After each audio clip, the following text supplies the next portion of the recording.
Good evening, everyone. Welcome to the third and final evening of Polip International Festival. Before opening the readings, I would like to thank everyone who has been with us virtually these 3 days. Your messages and attendance and support have been motivating indeed.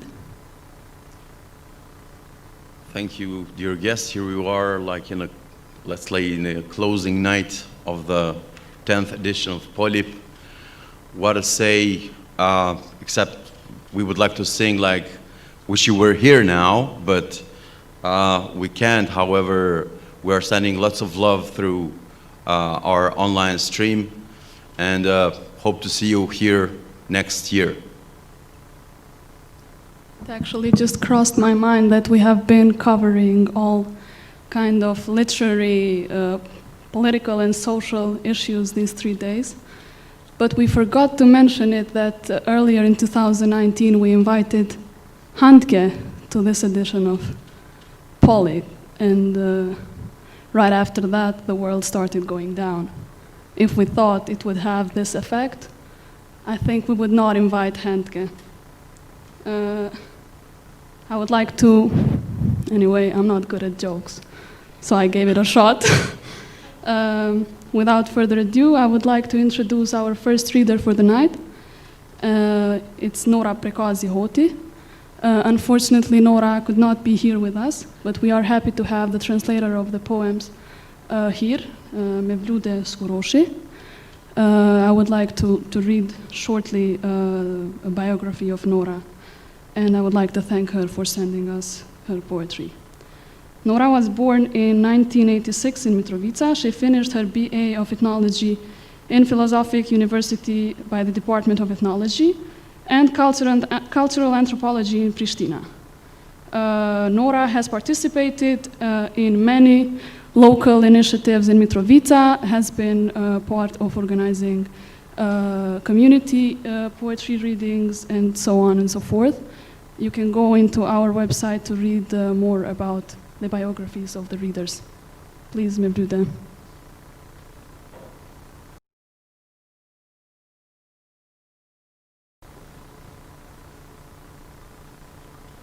Mirunama.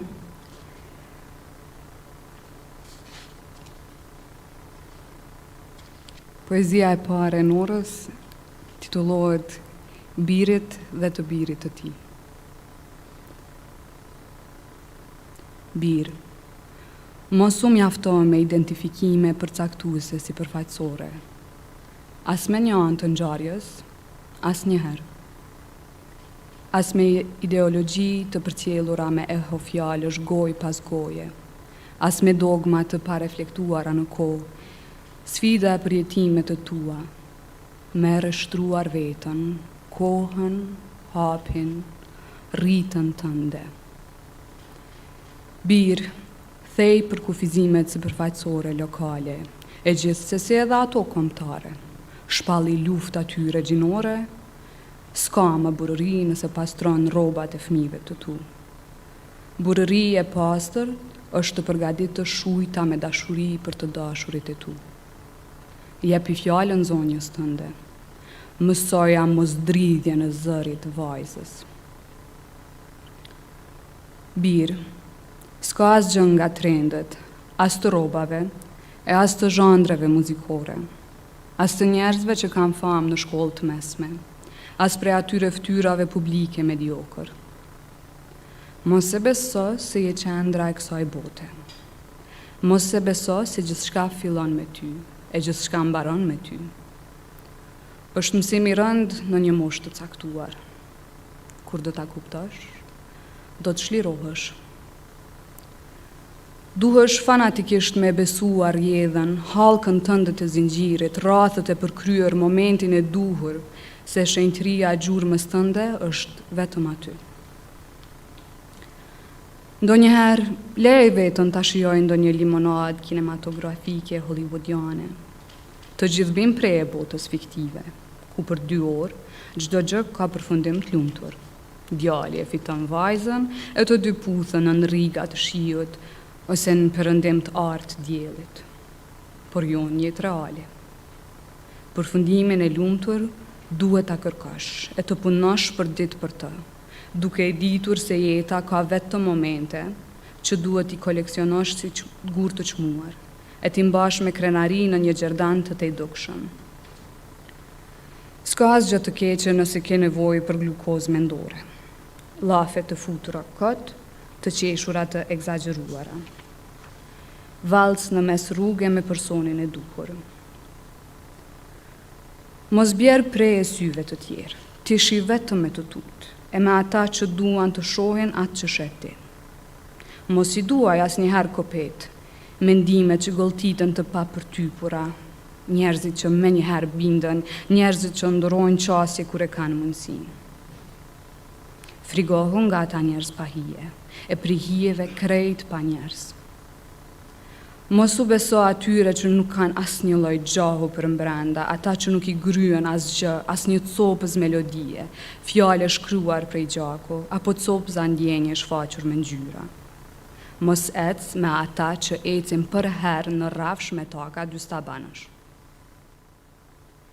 Besoj të gjitha formave të zjarrit, shkëndijave në sy kur dikush do të di atë çfarë ti ke, atë çfarë ti je, atë çfarë ti do të jesh. Besoj shkëndijave të tua, dije se aty ku s'ka dritë, s'ka jetë. E vdekja e frimueshme vazhdimisht kundërmon epidemi. Në ftyrat e qenjeve të dashuruara, në imazhenve të anak të viktimës. Mos u mundo të shërosh ata që s'duan kur. Aty e ke betejën e humbur. Pacient mund të bëhesh vetë. Mos lufto çdo betejë për ditë. Zgjidhi betejat. Më kanë thonë edhe mua. Ata them edhe unë ty, e ti përcjell këtë mesazh. Në kohë me diell betejat për ndritën. Në errësirë hijet kanë më tepër pushtet. Në errësirë ti mësohesh të rezistosh, në errësirë ti lind prap. Mos rri në të njëjtin vend gjatë, e mos u mjafto me të njëjtat qëndrime, me të njëjtën shoqëri, me interesat të njëjta, ndrysho. Rritu me erën, me stinët, me librat që do i lexosh, me frymat që keme i thith nga pikpamje të qenjeve të ndryshme. Krijo kufin të tu, shëntroj kufin të tu, që keme i gdhend me kohë, me ndodhije me djegësima, dije që je vetëm ti, gjithherë besoje rrugën, e atë që do t'jesh, e mos haro ta duash vetëm.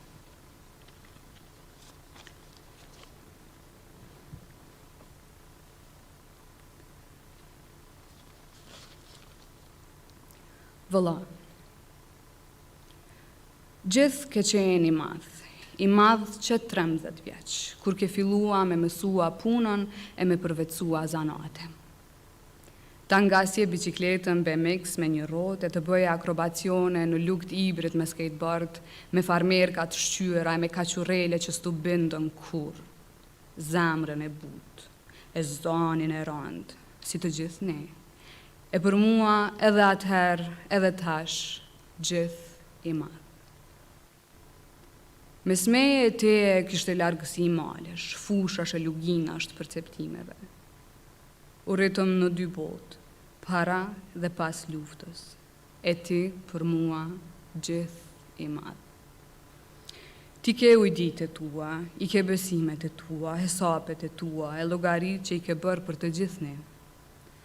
Derisa unë e kisha vetmin, për jetimet, shkrimet e shkaravinat, e ti përballë mbetësh e gjithë i madh. Vështirë ka qenë me të kuptua, që jeta ta dha madhësinë atëherë kur s'duhej. Të rriti koha pa kohë, vendi pa vend, shkolla pa objekt, shtëpia e djegur, dyqani i vjedhur, e për mua thuajse ishe për herë ashtu, gjithë i madh. Derisa unë pëndroja stile modësh, herë në të zezë, herë në fluorescent, herë në stil vintage, e ti gjithnjë në dyqan, ti gjithnjë i tillë, serioz, familjar, gjithnjë i madh. Djali i rritur prej kohës pa kohë, vendlindjes pa shtet që rinin e dhuroj kurban, edhe pse në mosh jo shumë i madh, e për mua sot e atëherë gjithë i madh.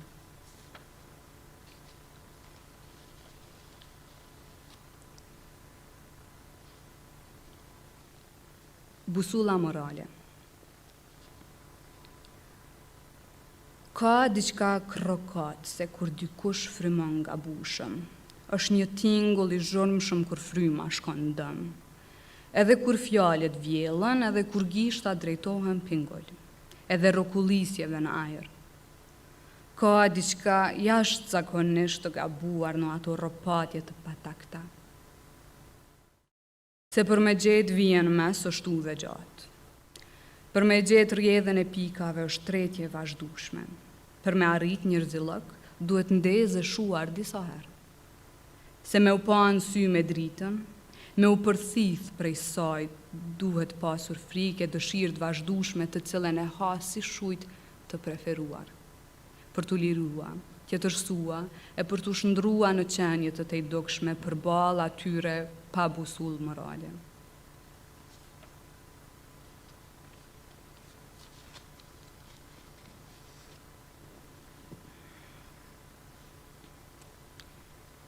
Imtësira. I dua momentet e avullta, ëndrat e mjegullta nga njëherë. Mendimet që s'janë tërësisht të definuara, dëshirat që mbesin kryesisht pezull. Ndjenja që si kuptoj ndonjëherë. I dua muzgët me mjegull, realitetin e vakt, sjelljet e gjata me këmbë nën tokë, botën në lëvizje, rrotullimet në rreth me kerr, parkun me lotra, balerinën me fustanin, qëndrimin e buzëqeshjen stoike, adrenalinën nga rrotullimi e nga frika vjetërsisë së saj. I dua qastet e jetës në ujë, magjinë e shkurtër të jetës pa thith ajër, përqafimet të shtrënguara fort, ndjenjën kur dritat shndrohen në vizllima, momentet kur jam ngja me kuptua, kur rrallë herë gjithçka bëhet e bukur, atëherë kur gjithçka merr shije, e kur qenja ime toksore bie poshtë nga dëliri I rrallë, I dehjes prej dashurisë ndaj jetës.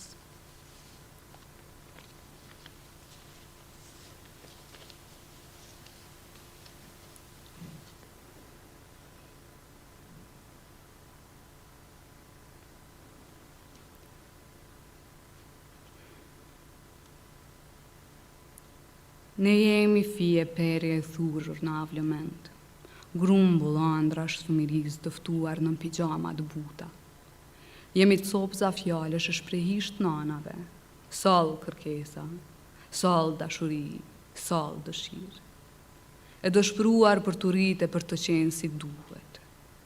Ne jemi copza zilesh mekanike të shkollës, copza çantash të shkaravitura, puqra fytyrës e hormonit të daldisura.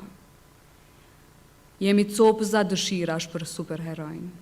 Të gjithë dëshëm e shpëtu botën në një moment. Jemi copza lufte. Ditë si shekuj në frikë, që ngelen identike në memorjen e pafund të vedijes.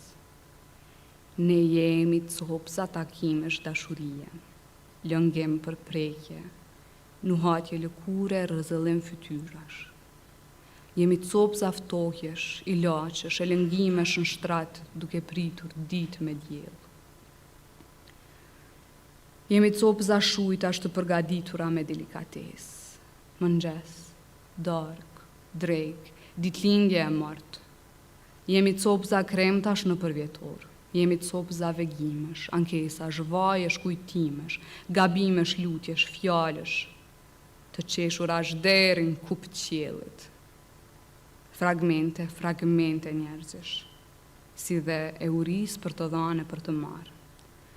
Mozaik I arnuar me ditë, plag, natë, përjetim e kohë, se cili sosh, yrnek me ngjyra e ornamentet veta.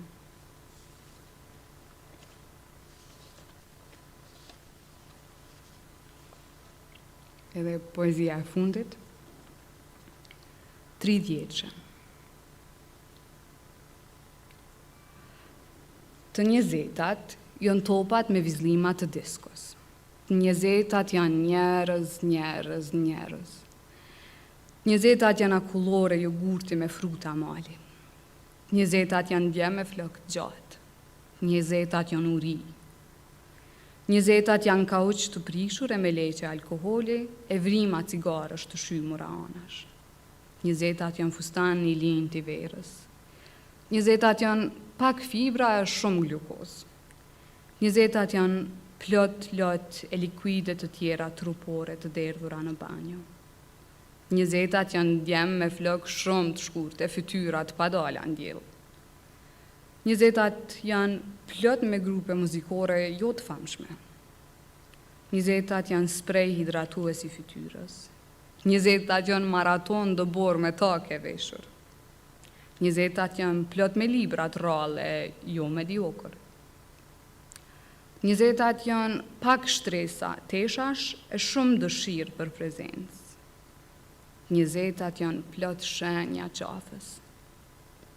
Njezetat janë kohë e tepër të pacak. Njezetat janë plot muhabete filozofie pa njohurit thella. Njezetat janë kërkem për përkufizim. Njezetat janë plot qërape gjysmë të mëndafshta të shqyera. Njezetat janë shumë pritjet të lindjes së diellit. Njezetat ishin në një qast e u avulluan shpejt, e treshi vjen para zeros. Për me kuptu, që me qesh kur s'qeshët, më shpesh nuk rëzohen shtëpit e letrës, as nuk humbët forma e Rubikonit të stolisur. Të 30-at vinë lezëm, më qetë e heshtur, se vjellja e fjallëve veç t'i humbë lëngjet, e se poret e trupit shkëlqenë vetëm nga uji i lëvizës, e kur nga uji i bidonit.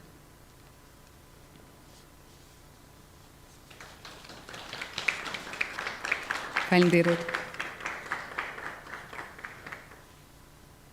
Thank you, Mevlude, for being with us tonight. And now, ladies and gentlemen, with us tonight there's a man whose biography we don't need to present. For me, he's the Elvis Presley among the contemporary regional writers. He's Muhammad Ali, whose punchlines you will remember for the rest of your lives. Ladies and gentlemen, with us tonight, Sasha Ilic, the winner of NIN Award for the best novel in Serbia. Sasha, hello. Please.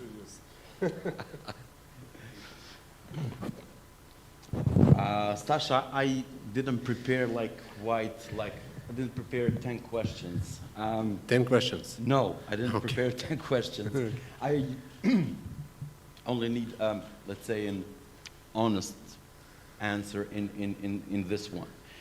How is to win a national award with a book which is supposedly who supposedly criticizes the state and the nation? It was big trouble for me and for the nation too. I think. Yeah. Big story. Okay, I'm about but maybe myself. next year one panel for this only. How the double bass came into the story? Because I like double bass. I dream to have one. Do you like jazz? Yeah. Okay. Double bass is one of my favorite instrument in jazz, and I wanted to write one story about jazz musician from Balkan. It is very rare and strange story, but with the war in background, and it is connection between dog and double bass. The man from the war, he was war of dog of wars, and double bass. It is strange connections. It's a strange friendship. Yes. Please. Thank you.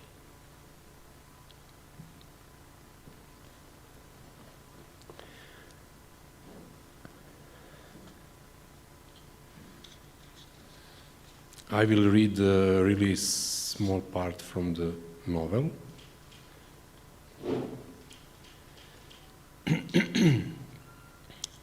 It is a fragment from the psychology sessions from the Kovin psychiatry clinic. Posle mnogo vremena ponovo sam video svoj kontrabas. Bio je položen pored stola doktorke Sibinović. Hekler i Koch su me ostavili na stolici, ne vezavši me. Samo su se tiho povukli iz ordinacije i zatvorili vrata za sobom. Da li se sećate ovog instrumenta, zbunila me je pitanjem doktorka koja je stajala prekrštenih ruku. Da, naravno da se sećam, odgovorio sam. To je moj stari Gasparo. Zašto mislite da je baš vaš? Svi su uglavnom isti, zar ne? Insistirala je doktorka Sibinović. Jesu, na prvi pogled, ali kada se srodite s njima, shvatite da svaki kontrabas ima svoj, da tako kažem, identitet. Da li to zavisi od onog ko na njemu svira ili ga već imaju po sebi? Imaju ga po sebi, ali se on tokom vremena menja u zavisnosti od muzičara koji sviraju na njemu, odgovorio sam. Da li to znači da instrument može da pamti? Doktorka Sibinović je bila u dobroj formi, izgledala je kao da želi da mi se osveti za poslednju seansu. Sada je postavila pitanje bez predaha, kao da se danima pripremala za to. Da pamti? Ponovio sam zbunjeno. Pa ne znam baš. Ali svakako može da nosi neke tragove. Tragove? Pitala je. Kakve tragove? Pa eto, moj kontrabas ima na vratu jedan zarez pozadi, kao da je neko usekao nožem. Otkud to? Kupio sam ga kao polovni instrument u jednoj frankfurtskoj radnji juna 2002. nedaleko od glavne železničke stanice. Da li znate kome je pripadao? Pokušao sam da saznam. Rekao sam, ali bez uspeha. Verovatno je promenio više vlasnika, pošto je napravljen pre Drugog svjetskog rata, ali bio je u dobrom stanju. Zašto ste se odlučili baš za njega? Bilo to najteže pitanje od svih, jer osjećaj koji sam imao tog letnjeg popodneva kada sam sa prijateljem Darkom, vlasnikom jazz cafe bara u Frankfurtu, ušao u kontrabas atelje i uzeo svoj budući instrument u ruke, bio je jedan od onih mističkih trenutaka prepoznavanja. Darko se nasmejao kada sam mu rekao šta sam osjetio dok sam kroz puž osmatrao liniju vrata na kontrabasu. Bio je besprekorno prav, grif platna su klizala pod prstima, žice su šuštale, Gasparovski kosi kordar bio je kao nov. Misliš da je to osjetio Scott LaFaro kada je pronašao svoj Abraham Prescott bas iz 1825. Pitao me Darko, namignuši mi. Da to nije osjetio, jebi ga, ne bi ga ni uzeo, rekao sam, pošto sam napravio nekoliko brzih prelaza preko žica. Zvuk je bio čist, volumen pun. Nije smetalo ni to što sam stajao u ćošku radnje. Najednom sam osjetio kako tim instrumentom mogu da ovladam prostorom i svim njegovim skrivenim zvukovima koji bi se neizostavno morali uplesti u moje sviranje. Ali čuj, hteo je da me podsjeti Darko, LaFaro baš i nije imao mnogo sreće s tim basom, znaš. Nepune 2 godine, rekao sam mu, pošto sam napravio stanku, toliko se družio s njim. Prethodno su mu ukrali kontrabas iz kola, a onda je konačno pronašao svoj instrument. Nije to mala stvar, čak i za tako kratak period. Misliš, dodaje Darko sumnjičavo. 2 albuma su ostala za sva vremena, kazao sam dodirnuši obrazom vrat svog kontrabasa. Sunday at Village Vanguard i Waltz for Debbie, oba s Billom Evansom. Znaš da je Evans komponovao Waltz dok je bio u vojsci, 10 godina ranije, prekinuo me je Darko, koji je bio fanatik prikupljenja trivije života džez muzičara. Taj period mu je ostavio gadne košmare. Šta je sanjao, pitao sam. Uvek isto, odgovorio je, kao da se davi u jezeru. Pričao je kasnije kako je u tom snu čuo Stravinskog, kojeg je obožavao kao klinac. Seo je napisao Waltz for Debbie, posvetio ga svojoj maloj nećaki, jer ga je podsjećala na njegovu majku, inače Rusinku poreklom iz Zakarpatja. Ako poslušaš Petrušku, shvatit ćeš da je Evans bio Stravinski američkog džeza, ali tek juna 61. kada je na 10 dana pred kraj života LaFaro odsvirao kontrabas na valcu, Evans je shvatio da je to bio onaj zvuk iz njegovog sna. Hvala.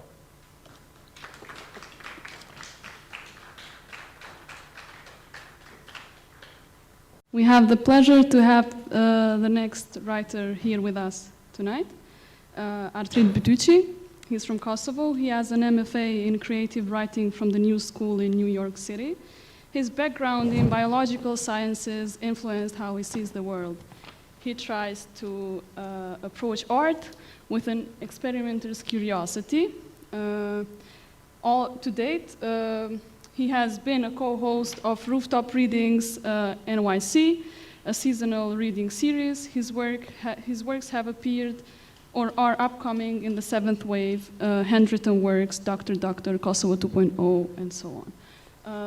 Artrit, we talked earlier, and I know that you will be reading 2 similar pieces, storyline-wise, but one of them is nonfiction and the other is fiction. So my question for you would be, how do you feel transitioning from nonfiction to fiction and vice versa as a writer, and how do you see the market in Kosovo for your style of writing? How do I see the market? Okay, very Adam Smithian question. Well, sometimes I guess fiction is, non-fiction, real life is crazier than fiction. No imagination can come up with things, especially we come up here in Kosovo or in the Balkans, we're really some kind of a drama factory. I mean, just look at the last 6 months in Kosovo, all the crazy things that happened. So, it depends on the project, and I'm thinking when Plator was talking the other day, the first night, he said that he's very focused on the language, but I don't really feel comfortable with language, because sometimes I write in Albanian, sometimes I write in English, sometimes I write in Albanglish, put some Serbian in there, mix it up, and then try to clean it all up. And because of this, I don't focus on the language as much. I focus on the concepts and ideas, and merely use language as a medium. And I mean, if I was good at photography, I might as well use photography, or if I was a painter, I might as well use painting to tell my story. So in that sense, I choose how the project is going to go based on that concept, right? Thank you for being here with us tonight. Thank you.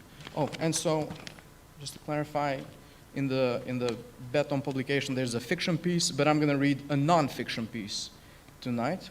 That's called War Under the Shade of Apple Trees. Each year, I would spend about 3 months at the seaside at my mother's family in Montenegro. That summer in the early 90s, I had recruited the neighborhood boys, and every day on the dot, Milan, Ivan, Igor, Luka, and a whole bunch of others reported to our secret base. We hauled heavy rocks and laid them along the edge of our fort's imaginary walls. Inside, the rooms were divided by skeleton partitions of cane and reed.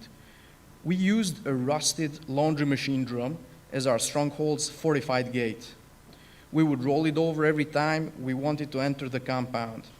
This was more dramatic than just jumping over 2 inches of rocks that represented tall walls. If our enemy ever dared to storm the gates of our hideout, we would repurpose the rusted drum and to serve as a powerful laser cannon. Our games were, no doubt, inspired by the atmosphere of Yugoslavia's breakdown during the 90s. The news were full of images of war, which had engulfed the republics of the now disintegrating federation. At the time, Kosovo had lost what little autonomy it previously enjoyed. After the protests were quelled and Kosovo was turned into a police state, the situation settled into sort of a political limbo, where the main form of resistance was peaceful civil disobedience. Nonetheless, the war was always at Kosovo's doorsteps. As Slovenia and Croatia and Bosnia burned, the images of trenches, soldiers, tanks, warships, and airplanes served as a template and inspiration for our own war games. As the chief architect, I made the strategic decision that our secret base be built along an old irrigation canal that ran through the edge of my uncle's estate. Since we kids were not allowed actual tools, my mother had a perpetual phobia of me getting hurt, we used sticks and blunt implements to dig and enlarge our canal. We worked hard to make it deep enough so it could resemble a frontline trench. In our eyes, a depth of about 2 feet was more than enough. The rear wall of our base was the fence overlooking an immigrant's villa that stood empty most of the year. Since we considered this area to be the safest, it housed our command center. Inside, we propped up marble tiles I had nicked from the bathroom of the old house, and we closely monitored these radar screens for enemy activity. And so, one day, among the marble specks on the screen, a blip appeared to warn us of the approaching enemy forces. Somehow they had figured out our location of our secret base. We sounded the alarm and took defensive positions. We all lay on the damp earth and fired our weapons at the incoming hordes. The rusty drum of our Gatling gun decimated the incoming enemies. We threw pine cones and Coca-Cola can grenades in all directions. 2 of our snipers climbed the fig tree and from their nests took out the rest of the invisible bad guys. It was a close call. An enemy plane had flown overhead and detected something suspicious, and they sent a group to investigate. We were lucky to fend off that first attack and got them before they could disclose the location of our secret base. But our gang was no longer safe.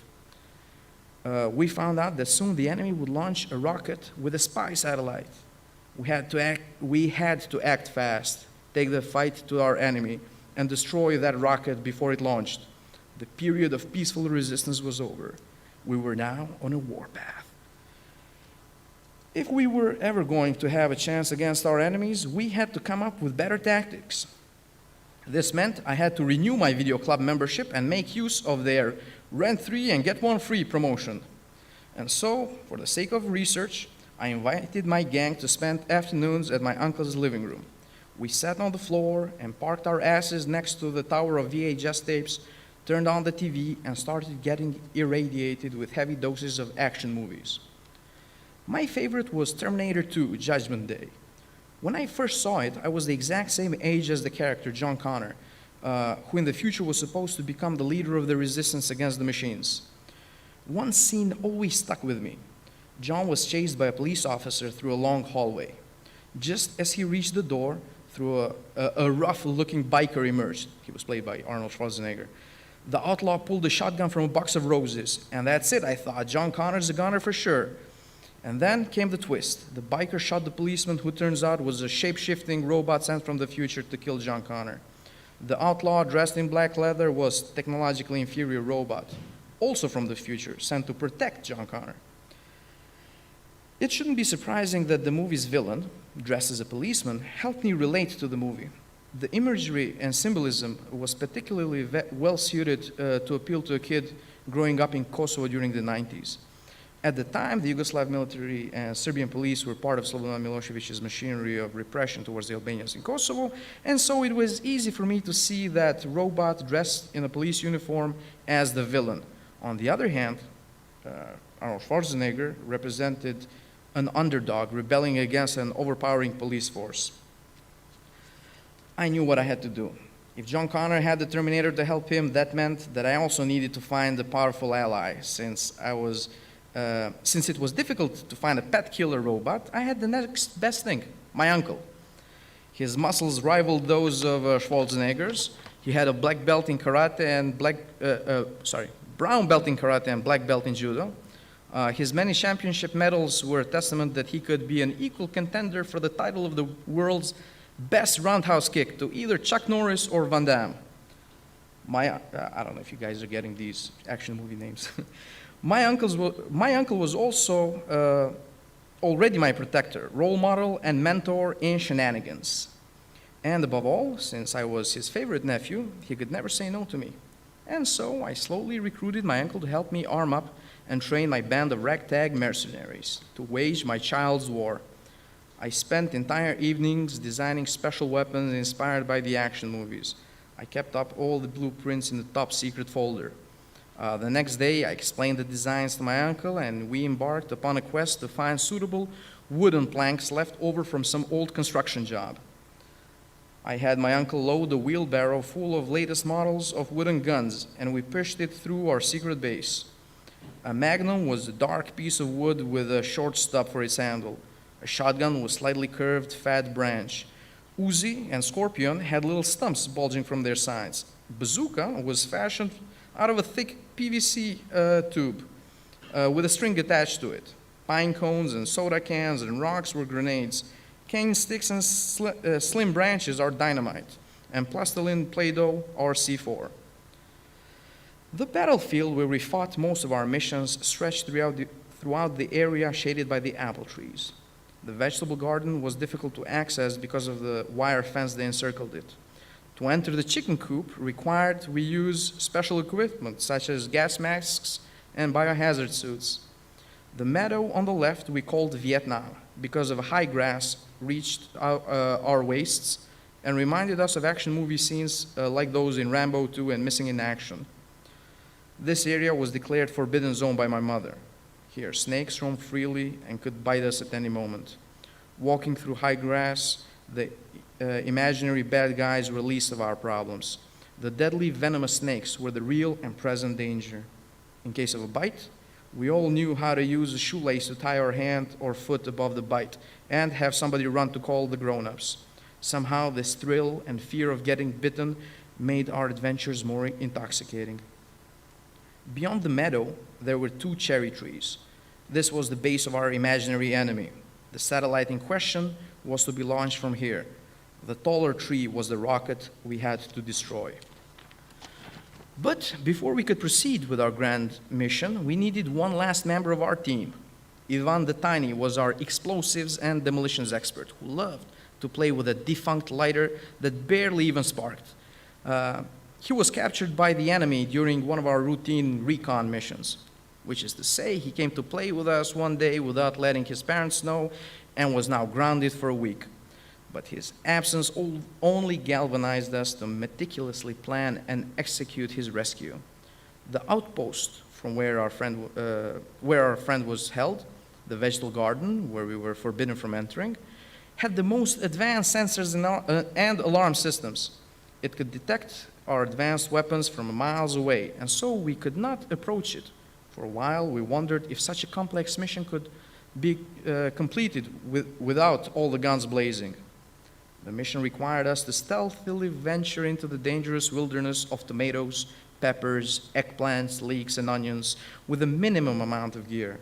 And so our strike team approached the garden fence shirtless, our bare knuckles tied in protective tape, and dull fruit knives tucked in the side of our shorts. During that special episode, we geared down to merge with nature. We have reverted to our primal state.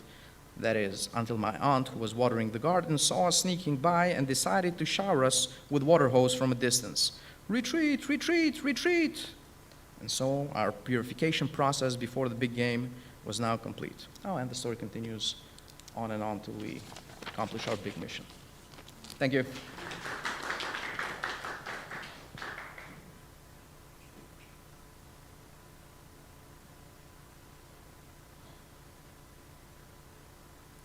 Thanks, Artrit. Our next author will join us virtually tonight. Lydia Haider is based in Vienna. She studied German and philosophy. She's the mother of 2, joined by contemporaries. She organizes a series of readings called Blumenmontag, as well as the art festival Perspektiven Terci. Together with the collective Vienna Flu, she writes travel journals. Most recent work, Word of the Living Rotten.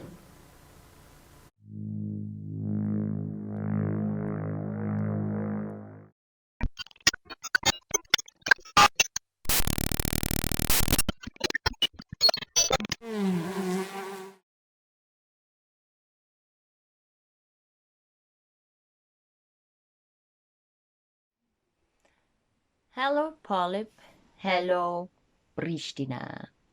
May I introduce myself? Lydia Haider, born in 1985,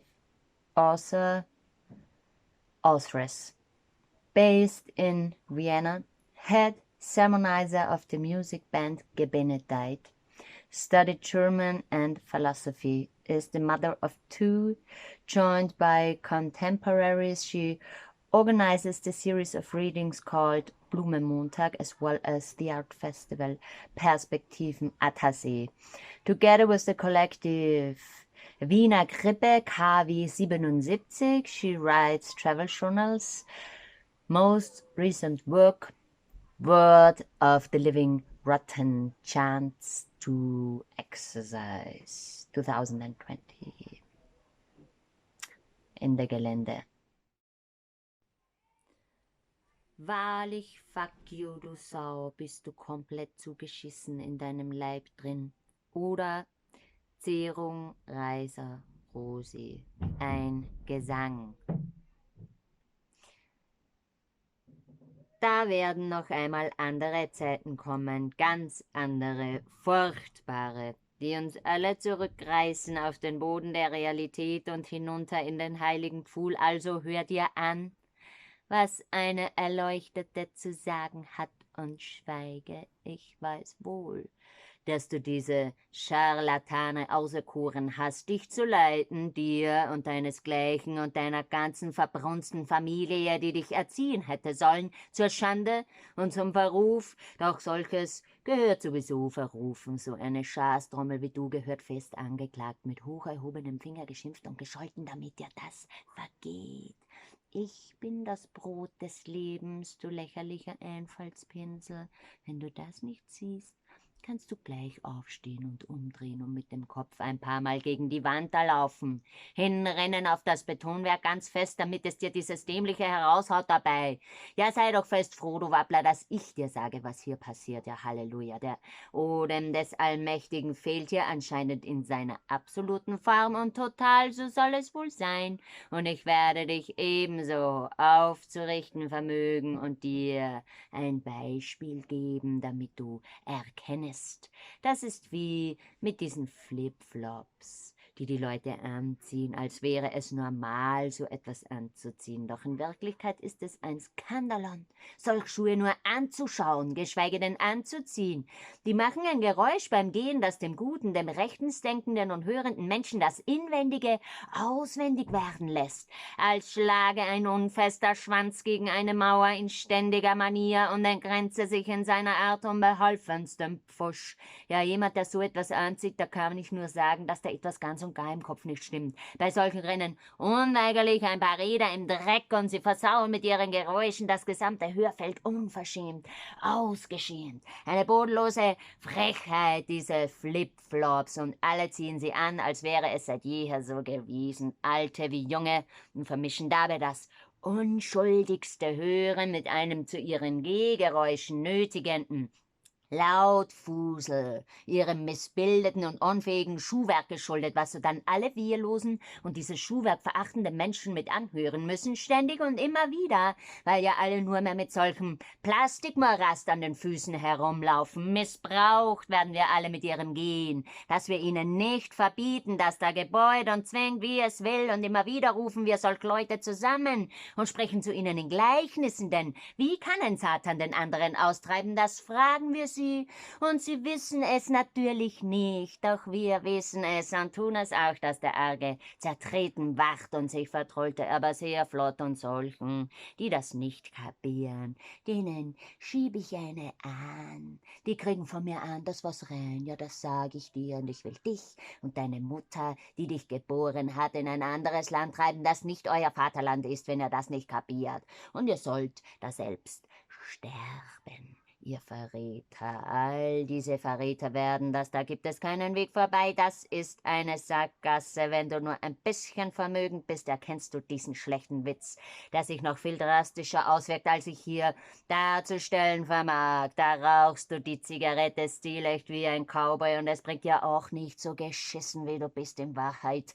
Doch gleich wie ich auch dachte, dich zu plagen, da mich deine Scheiße erzürnt, ja, es reut mich nicht. Oder was glaubst du, denn wer seine Leute nicht kasteit an diesem Tage, der soll aus seinem Volk ausgerottet sein. Ja, höret dies und merket auf, alle Einwohner dieses Erdenflecks, die ihr keine Ahnung habt, was auf der Welt passiert, außer ihr lest es in der Presse, diesem Wegsblatt, diesem grauslichen und zutiefst konservativen Arschpapier der Fresse, wie sie eigentlich genannt werden müsste, diese Manifestation von Dummheit und Stillstand in seiner schwärzesten Form, dieser Urform von Mist und Schwachsinn in Schrift gebracht mit ihrem neoliberalen Gewäsch, die beim Lesen so weh tut, als steche einem eine ganze Armee von Akupunkturleuten in die Augen bis nach hinten ins Hirn hinein und wühle darin herum mit Lust und Freude.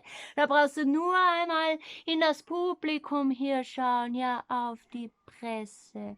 Auf die stehen natürlich diese ganzen Pseudo-gebildeten und Wirtschaftsheines und Kofferfotzen, dass es nur so stinkt von denen, wenn man das Blatt aufschlägt. schlägt und einem den Atem nimmt vor deren Hurerei mit dem Denken, dass sie ebenso nie gelernt haben und auch nie lernen. Dazu ist es längst zu spät. Zu allem ist es da zu spät. Da hilft überhaupt nichts mehr. Das sage ich dir hier und heute und du wirst dich noch einmal auf mich berufen.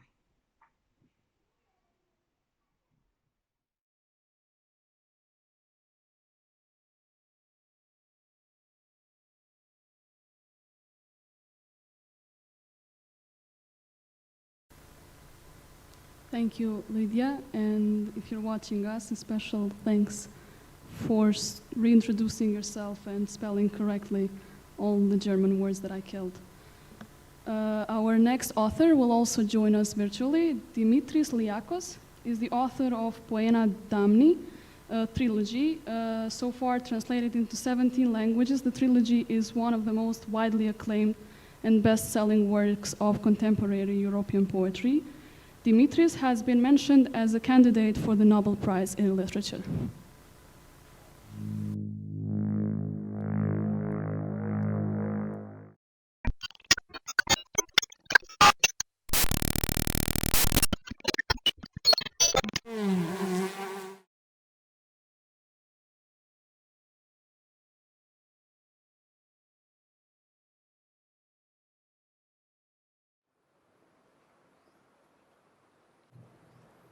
Στην αρχή δεν βλέπεις, μόνο φαντάζεσαι.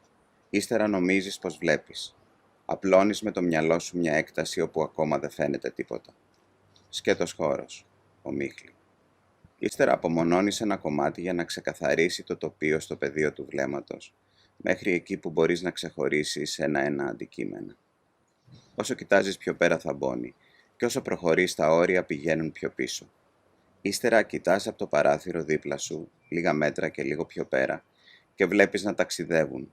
Όχι εσύ, τα αντικείμενα, αν μπορείς να τα πεις αντικείμενα. Τα βλέπεις να φεύγουν δίπλα στο τρένο, δεν μπορείς να τα αγγίξεις. Τα βλέπεις. Στη σειρά, το ένα πίσω από το άλλο. Αλλά ακόμα κι αν είχες τα μάτια κλειστά, θα ταξίδευαν μέσα από ό,τι άγγιζες. Αν μπορούσες να πλώσεις το χέρι και να τα αγγίξεις, θα τα ένιωθες να περνούν από το χέρι σου. Συναντήσεις που θα ακολουθούσαν η μία την άλλη σε μια σειρά. Εσύ θα την έλεγες έτσι. Σειρά. Και αν έκανες την ίδια κίνηση ανάποδα, θα μπορούσες να προβλέψεις η ίδια σειρά από το τέλος προς την αρχή. Και αν θέλεις να ξεκινήσεις από κάπου αλλού, αλλάζεις τη διαδρομή. Αλλάζεις σειρά. Το χέρι, από το παντελόνι στο κάθισμα, στο μέταλλο του μπράτσου, στο τζάμι του παραθύρου και πάλι πίσω, η ίδια σειρά με τις αποστάσεις που είχες παρατηρήσει στο χώρο. Όλα αυτά, εσύ τα λες αντικείμενα, όμως είναι μόνο ονόματα που μιλούν στην ψυχή. Και μπορείς πάντα να κλείσεις τα μάτια και να ξεκινήσεις από την αρχή. Είναι πάλι το ίδιο. Ξέρεις πώς είναι. Όχι όπως όταν κοιτάζεις και σιγά σιγά τα βλέπεις αλλιώς. Αλλάζουν χρώμα επειδή αλλάζει το φως, μεγαλώνουν όταν τα φέρνεις κοντά σου, ώσπου δεν βλέπεις τίποτα πια.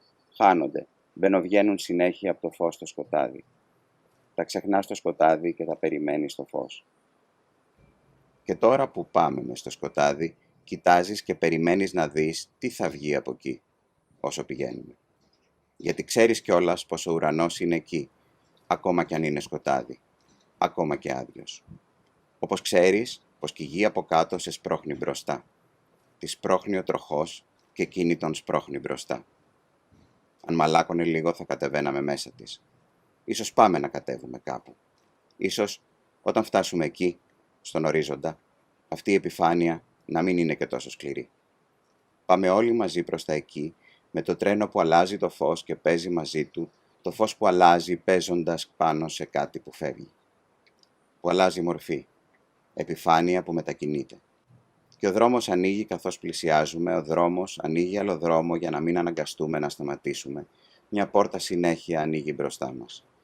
Δεν θα τη βρούμε ποτέ μπροστά μας κλειστή, δεν θα σταματήσουμε, δεν θα χτυπήσουμε, δεν θα μας ανοίξουν. Ποτέ δεν θα πιάσουμε το κουβάρι που ξετυλίγεται.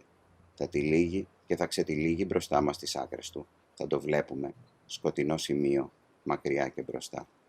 Αθόρυβα, ή πηγαίνοντας με το τρένο αυτού του θορύβου, που σε τραβάει ή σε σπρώχνει, κινείσαι, αλλά μένεις εκεί. Και δεν σκέφτεσαι πώς θα μπορέσεις να ανοίξεις, να μπεις, να δεις κάτι άλλο. Γιατί ακόμη και αν προχωρήσεις, δεν θα φτάσεις σε τίποτα. Δεν υπάρχει έξω και μέσα. Δεν πέρασες μέσα ποτέ. Για σένα υπάρχει μόνο είσοδος. Ακολουθείς μια πόρτα που ανοίγει συνέχεια.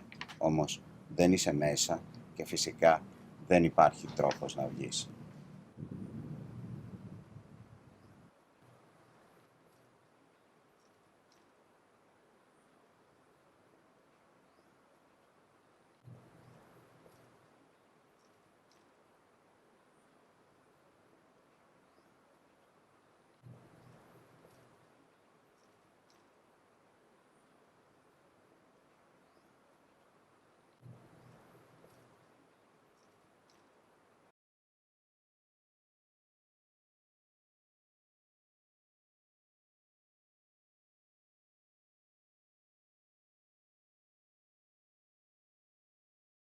With the next author, Olivera Ćorveziroska, who is born in Kumanovo, North Macedonia.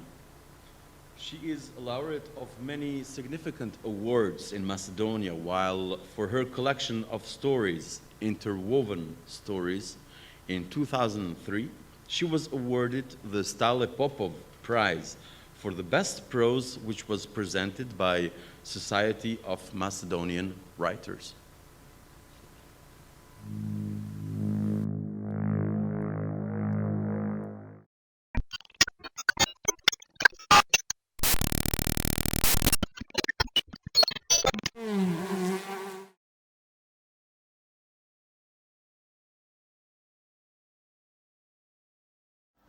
Jaz sam Olivera Ćorvezirovska.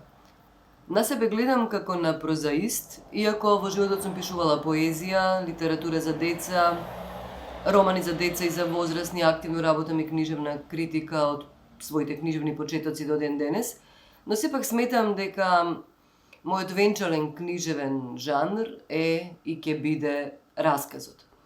На литературата од секогаш сум гледала како на рачна работа, како на занает, како на творечко занаетчество, како и секое занаетчество. И веројатно тоа доаѓа од таму што сум израсната во такво обкружение, поттекнувам од занаетчиско семејство, татко ми од кожа правеше чевли, мајка ми од текстил можеше да создаде цели светови. На своето пишување гледам исто на таков начин, како на рачна работа, како на везење, како на шиење, пишување и всушност токму во таквото создавање на нештата со сопствените раце, со сопствената и мануелната меморија на моите родители, ја гледам и поетиката и ноетиката на своето творештво. Смртта на готвачот. А беше готвач. Иако неговата професија се подпираше исклучиво на бастон од бројки и букви, а слободното време му се тркалаше на чувства, она што вистински го движеше како неповторлив човечки вкус во светот беше готвењето. А од дете мечтаеше да отвори ресторан и колку што мечтата му се измолкнуваше пред годините, толку вкусот на неговите јадења стануваше се понеодолив, дури магичен. Вистинскиот живот на А се крчкаше токму на средната решетка од рерната на животот. Одгоре беше професијата, оддолу беа чувствата. Одгоре буквите и бројките, оддолу болките. Уште како момче, А најмногу ги пријадуваше оние кои најмногу ги сакаше. Додека мајка му месеше, тој гледаше, а кога ќе останеше сам, го поправаше она што таа пропушташе да го стори. Например, лепчињата ги месеше подолго и поенергично, зашто мајка му не правеше секогаш така и потоа се чудеше зашто некогаш при печењето и пукаат, а некогаш не. Набиваше саат колку да стасуваат прв пат, колку да надојдат втор пат пред да ги стави на печење. На точно определена температура се разбира, до степен. Еднаш во подпржениот прас во зелник стави ким и оттогаш неговата кујна замириса на другост и некако помамно и плотно, движечки, повтежно се одцели од семејната кујна. А не беше роден за кујната сред која беше израснал, зашто во неа на глатта се гледаше само како на празна тава што треба да се наполни со што и да е. Тој на глатта гледаше како на копнеш, по него се разбира. Копнеш на кој мораше да се одговори, да се возврати достоинствено и повеќекратно, со страст. На неговата прва љубов, која патем речено беше помлада од него и ненаситна, и приготвуваше два појадока. Еден в кревет, друг на работната плоча в кујна, ручек на трпезариската маса, вечера на малото масиче покрај телевизорот во дневната и две ужини каде било ни станот, на кревет, на пот. А, речи си, деноноќно готвеше и готвеше. Од пржени половинки банана на путер, се до најобични старовремски макала со суви пиперки попарени со врел зејтин. Немаше нешто што Аќе сготвеше, а таа да не го изедеше докрај. И јадењето, и него. Година за година, тава по тава, цветчиња од шекер во прав и ванила со вкус на портокал, нарасени во чинијата покрај разни домашни колачиња, крофни и крофнички, нанижање на стапчиња за раженчиња и полеани со темна чоколада, со над 70% какао, грчки мусаки, далматински компири со блитва, лахмаџуни и фалафи, чорби од црвена леќа со коријандер и лук, од тиква со куркума, шафран и ситно сечкана црвена пиперка, или од што и да е зелено во светот, и неговата љубов почна да се раскрупнува и дуе, да ништо повеќе не ја збираше.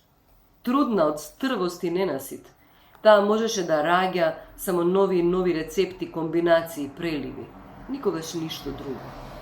На почетокот од бракот со А, почнаа да не ја собираат панталоните, па кошулите, чевлите, потоа не ја собираше трпезариската маса, па тросетот во дневната. Најстрашно беше кога почна да не ја собира заедничкиот кревет, која притискаше и гушеше до неиздржливост. Тоа сепак можеше некако да се речи со храна и немаше никакво суштинско влијание на готвењето на А. Но, кога и целата куќа стана премала за неа, првата љубов му пукна, истече и се доисцеди од домот како водоводна поплава. Од сета таа хаварија се крена само душата на А, исто како што се крева паркет од премногу влага. Втората љубов на А, врсничка, заврши со слично кревање на неговата паркет душа.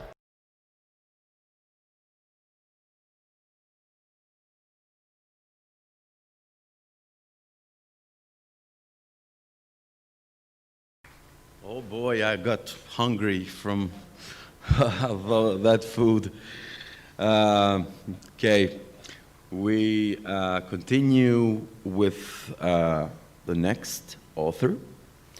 Katya Gertig is a poet, playwright, translator, and dramaturg from Split, Croatia.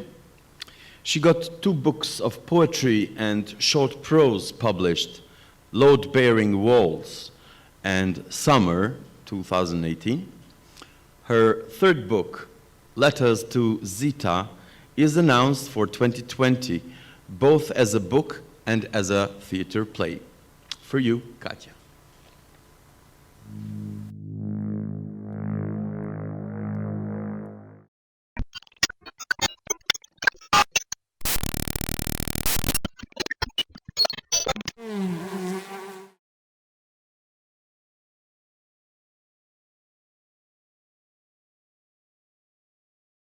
Hi, my name is Katya and I'm a writer, translator and dramaturg from Split, Croatia. I write poetry, short prose and drama texts and occasionally translate from English and German. I was very happy to be invited to this year's Polip Festival. However, I'm sad we don't get to see and meet in person. I still hope these videos will bring us closer, and therefore I will be reading from my last book, Letters to Zita. I poured cheap French wine into a wine glass I bought in Lidl and sat at the table. I wrote the commandments by noon and then went to the copy place at the corner of our street to print them. In the evening, it was late and it was quiet. I glued them next to hers onto the mirror in the bathroom. This is what I wrote. 1. I, am you, am he, am she. Slavery is within and should be embraced. I have never been to Egypt. Don't want to see pyramids. Don't want to ride a camel. 2. Jealousy is the saddest feeling. Our ancestors watch us as we sleep and wait for the redemption we may bring. To catch a murderer, you may need to wait for another attempt. 3. Pick a word and live by it. Pick only one. More than one cannot fit your mouth. Curse whenever you want. It's liberating and makes one laugh. 4. Saturday, Sunday, and Sunday's June. Mimosas use scent to seduce people on all days, both working and non-working. 5. Father has no time. Mother is looking for someone to blame for the life that's happening to her. Nothing can be done about it. Respect that. 6. Kill them all, those demons that follow you around. Cut off their ears, fingers, and noses and watch them as they bleed and beg. Leave their eyes untapped so they can see the ruthlessness that befell them. 7. Love is a plastic bag with your heart.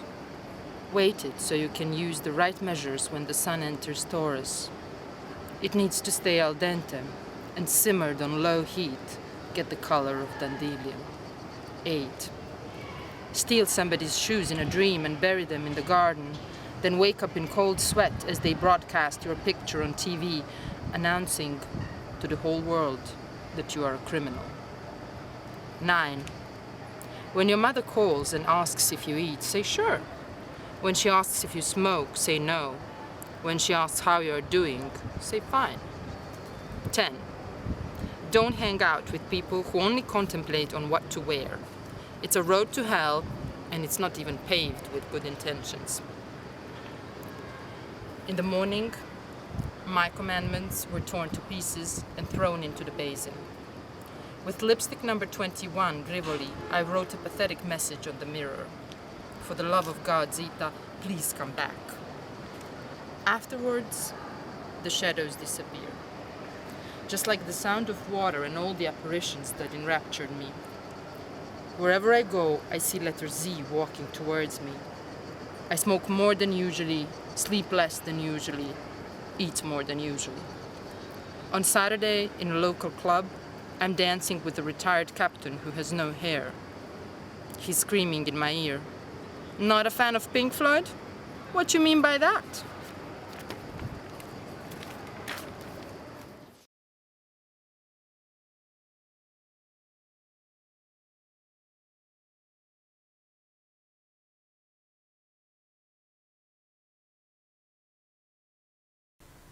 Thank you, Katya, for the reading and for the view. It really felt like we were there feeling the breeze.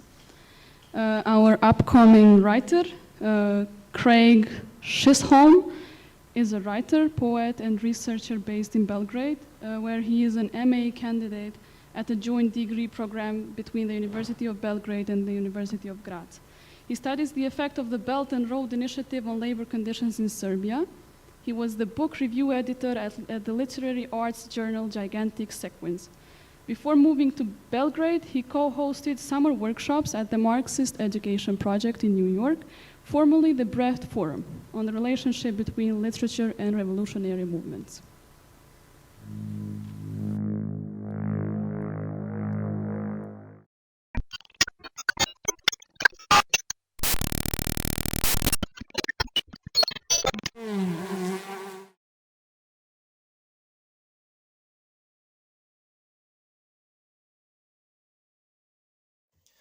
Dobar dan, zovem se Craig Chisholm.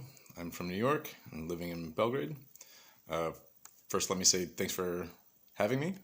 Events like these are essential expressions of our internationalism as writers, and thank you very much for hosting. I'm going to read a few poems. The first is called Emergency Room Coup d'etat.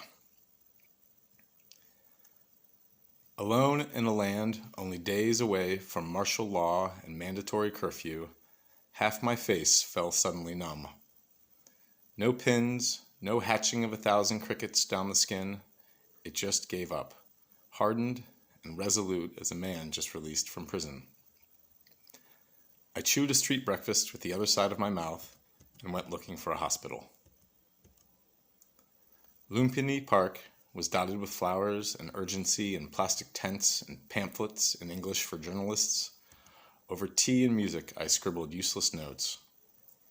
This story has been written, rearranged, bled out, and revised too many times. Homemade signs in the universal language of protest. The police and food carts and generals and wide-brimmed hats and owners of industry and hawkers mix in Bangkok streets with the buses and cabs and motorbikes with helmetless passengers like giant traffic circles, everyone going around avoiding each other until they can't. I was given a plastic bracelet and a carton of water. Forgetting, it poured out of the side of my mouth. Between x-rays, I repeated this for a laugh in the bathroom mirror. Demurring on the molar extraction, but settling on penicillin, I kept the bill as a souvenir. At a restaurant with a slim pier on the Chao Phraya, I drank Chang in bottles. The breeze felt like a travel novel. At this time of day in New York, those with rooftop coupes release pigeons and let them fly. Famously painted on a shop gate on Khaosan Road, nation of sheep, ruled by wolves, owned by pigs. If you wish to escape, chase injustice. Retreating to my room, the cost of a cup of coffee, a single bulb, a cot, and a blanket as meager as a threadbare marriage. A beetle flints around, red sheen in the streetlight. Its bombinating paused only by the pain that won't give way. It lands and searches the glass for cracks. This is called In Praise of Late Mornings. The night lightens on the minions of capital. Fortune woke me early to witness a few parched strands of summer hair breathfully taken in past your parted lips and expelled with the grace of a dismissive wave. You, unstirred, this is not how you'd like to be remembered, a woman of decision, so bare, edgeless. I could slip out, make the coffee, and welcome you to this day, cup in hand. The fullness of your mouth, forgive me, the plunge of a barrel over a falls, selfish perhaps to tarry, but there's nothing loudish in my lingering. Rushing shall be the business of others. You sigh, and a thin beam runs cheekward. Whatever magic has nearly expired. Today there will be much to do, like watching. This is called In the RV as the Child Sleeps. I want to write a poem about wheatgrass, or the purple lupin that separates the road and the mountain. The fields are busy with sheep getting on with their mowings. Someone made this fence that separates the road and the sheep. Hammered in the posts, strung the wire. I know a machine exists that can do this, but someone operated that machine. There's a farmhouse across the field, about the size of a railway car. 1 story, flat-roofed, and made of white stucco with 3 half-moon windows. I count 5 antennas. Which wall has the TV? Maybe the one facing the mountains? Or the lupin? The breeze comes from the southwest, bows gently the wheatgrass. There. That's done now. This is called Rebel Heart in Progress. My new Danube Splav office plays bad pop music, but in the mornings they turn it down so I can ignore the electric thumpings and let my thoughts skim across the river. Dushan makes coffee and serves it with a small shot of rakia and pieces of the fruit the liquor is made from. This week were thin green slices of yabuka. On clear days, in the afternoon, the moon rises over the lush war island. Boats are anchored around the banks. Can you imagine such peace? Nearly a month of watching swallows fish, the heart blistered from reading news that the sick man of America is fighting for his life. Well-resourced and deep-rooted, it will take more than toppling the bronze and iron excrescences to dislodge that bred-in-the-bone cancer of pale superiority. The heart has to find greater space for rebellion. Armed with hammer and spade and steel-tipped Tims, a generation begins its dig. Thank you very much. At this time, it's been nearly 6 months since members of the Louisville Police Department murdered Breonna Taylor, and calling for justice for Breonna Taylor. Thank you.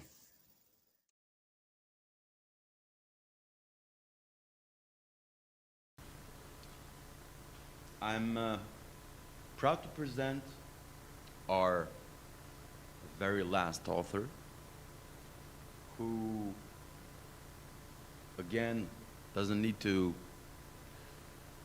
I don't need to say his bio or what he did for the last 20 years for the Kosovo Theater. I'm proud to present the Kosovo Harry Houdini of playwriting, the rebel with a great cause, Jeton Neziraj. Jeton, please.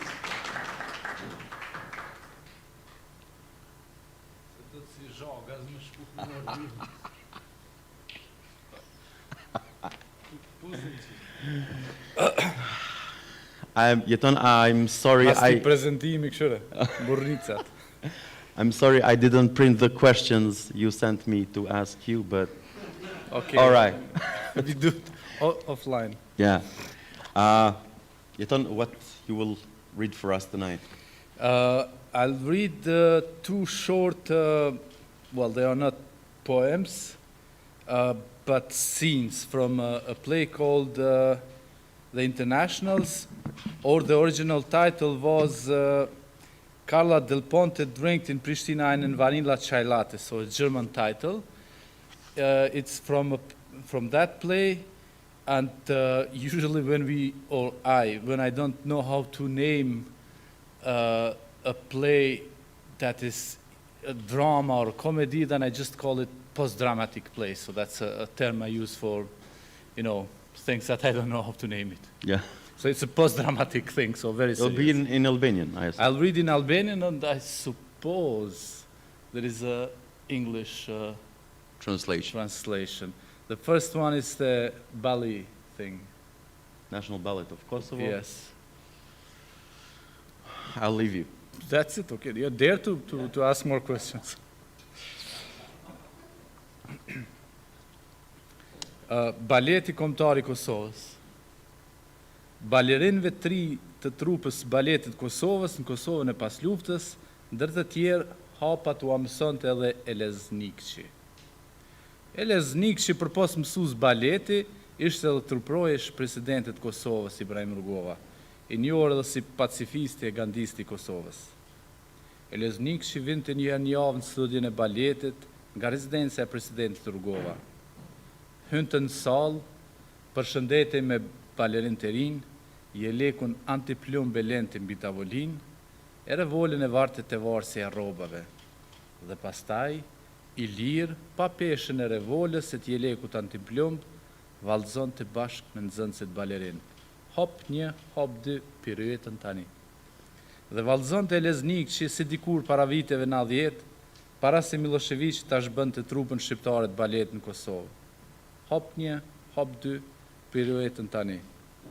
Dhe mendon të Eleznikçi, po si kur ndërsa unë vallëzoj, dikush t'i zër pritet ta vrasë Ibrahim Rugovën? Mbas 60 minutave, Eleznikçi ndalon të mësimet, përshëndetej me nxënësit e baletit, vishte këmishën antitrup në trup, në brez shtërngon të revolën dhe sërish kthehej te Ibrahim Rugova. Vigjilent, syt 4 bënte truproje.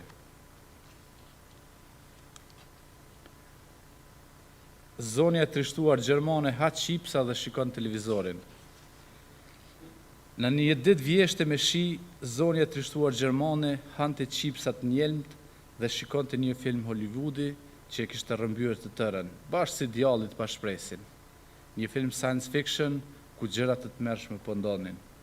Afër saj, Markusi, qeni saj, luante me një kockë plastike dhe herë mbas herë edhe ai shikonte televizorin, filmin. Dhe kur zonja e trishtuar gjermane shkoi të bënte shurrën që ja kishte rënduar fundin e barkut, Markusi si me pahir preku dirigjusin dhe ndroi kanalin e TV-s. Në CTF, një dokumentar gjerman po jepej mbi trafikun e organeve në Kosovë. Kur zonja e trishtuar gjermane u kthye në dhomë, pa dhe dëgjoi në TV gjëra të tmerrshme për do krime monstruoze që pas ka ndodhur në Kosovë. Që t'jemi politikisht korrekt, krimet supozuara, se drejtësia ndërkombëtare akoma se ka thënë fjalën e saj. Dhe pastaj zonja e trishtuar gjermani lëshoi një zë plot dhimbje. Markus, me theks gjerman, Markus, ç'po ndodh në këtë botë? Fundi Markus po i vjen. Ja kështu tha dhe pastaj nga barku nxori një kazan me të vjella. Krejt ato qipsa që i kishte ngrënë, i vollin mbi dyshemen me lëkur origjinale tigri afrikan. Dhe pastaj zonja e trishtuar gjermane ra në depresion thellë. Atë natë nuk e zuri gjumi fare dhe as shumë net të tjera. E mbi fytyrën e saj gjermane u vizatua përjetësisht trishtimi. Faleminderit.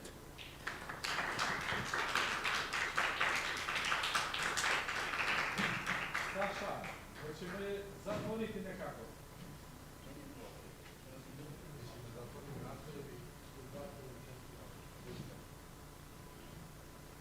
We really had to fight about who was going to introduce the boss. Gender discrimination again. Yeah, see the bruises. This is gender discrimination again. Thank you, everyone. I know this is already a cliche, but this edition, as good as it has been, it did not have the same spirit as it usually does when all of you are here physically with us. But we would like to thank you from the depth of our hearts for supporting us, for attending and joining us virtually during these nights. If Arif does not have anything to say, maybe Sasha could close. Sad bi trebalo da kažem nešto pametno za kraj. It was all for this year. Okay.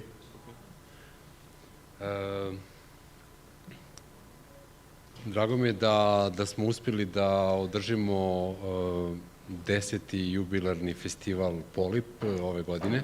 I was happy that we really could organize and carry out the 10th Polip this year. Ovo je bilo u polu-online modu. It was half on an online mode. Jeton i ja smo iskoristili priliku da konačno nastupimo na velikoj sceni, da pročitamo nešto što smo mi pisali. Jeton and myself, finally we managed to get out and read fragments of our works. Pre svega zahvaljujući pandemiji COVID-19. First of all, thanking the COVID-19 virus. Ja bih zaista voleo da Jeton i ja u narednih 10 godina ne čitamo naše stvari, već da stage prepustimo autorkama i autorima iz regiona i iz cijelog sveta. But I would truly love that in the future 10 years, Jeton and myself will not be manage to get out and read our pieces, but to let the scene to young authors from the region and from the world. Hvala vam još jednom i vidimo se sljedeće godine. Thank you once again and see you next year. Wiedersehen.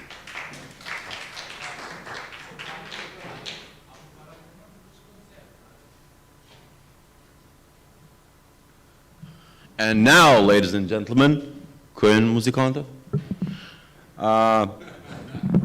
we are proud to present the band Bystander.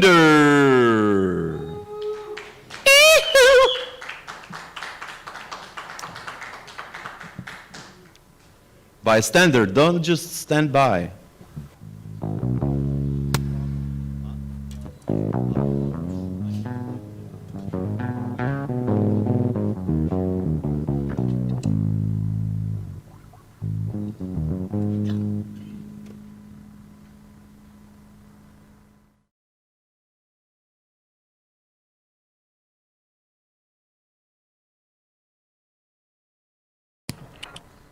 Yeah.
You think it's easy when I hate down the street. You think it's easy when they force me to play. You think I love it when I watch at your guitar. You think I love it when I get tired.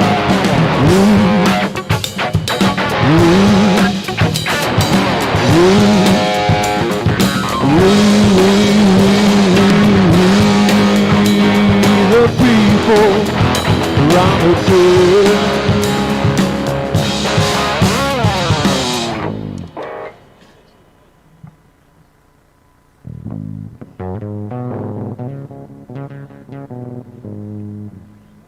Ne diyor? Dest.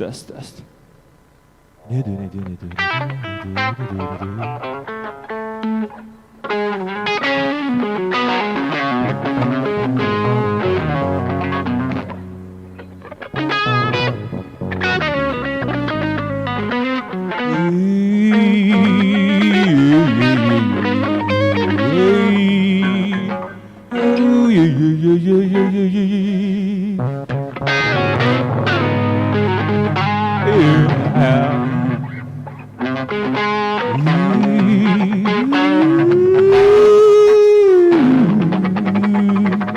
Oh yeah. Skačin.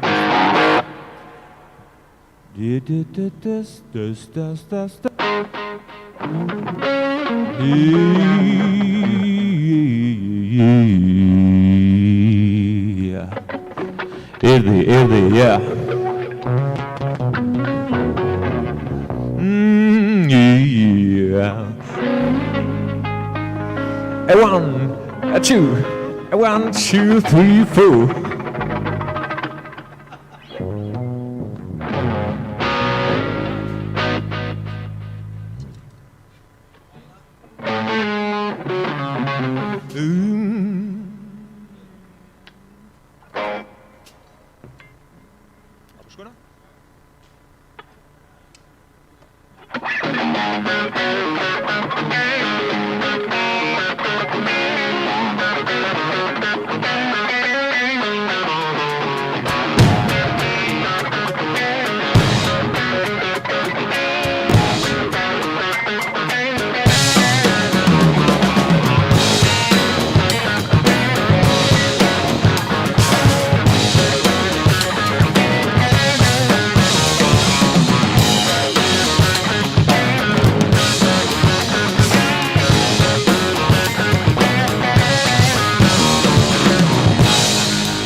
You think it's easy when I hate down the street.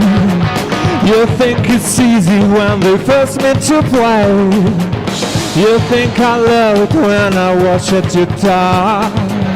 You think I love it when I smile with your jaw.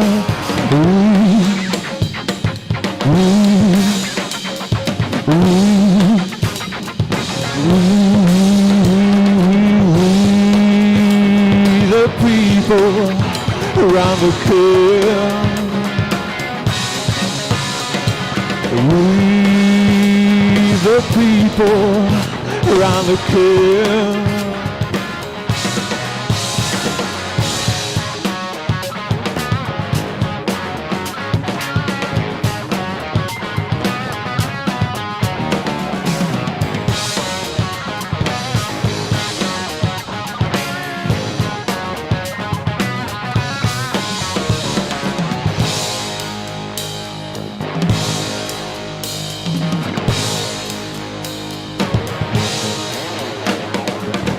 Someday, sometime I used to be like you. No matter what they said, didn't have a clue. And now you see me and say I'll kill him soon. But I won't do it 'cause it's in my blood now.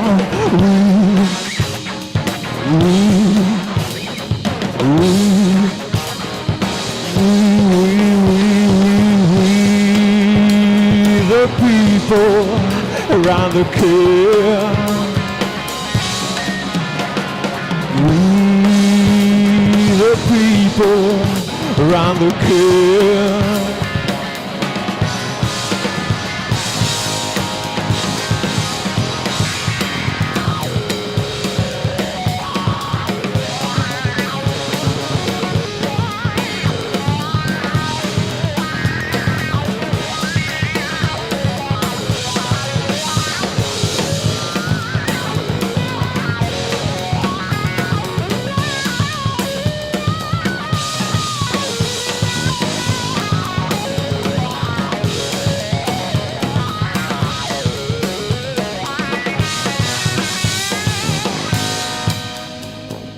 People around the curve,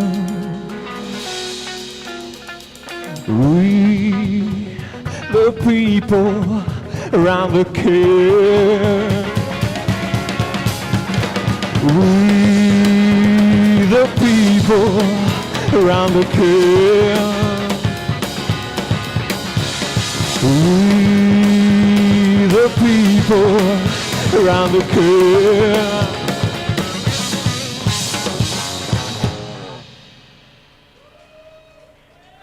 Yeah, thank you very much, thank you.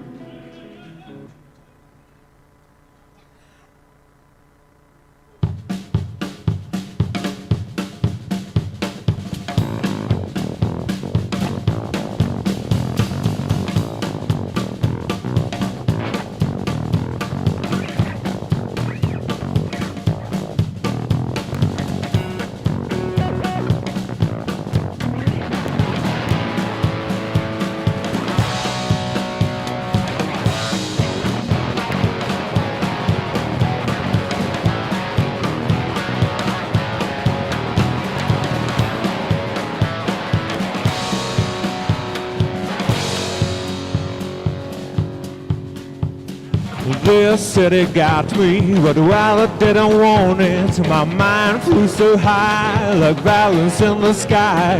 This city kissed me, but mama didn't want it. I don't need your time, 'cause I got you on my mind. I don't need your time, 'cause I got you on my mind.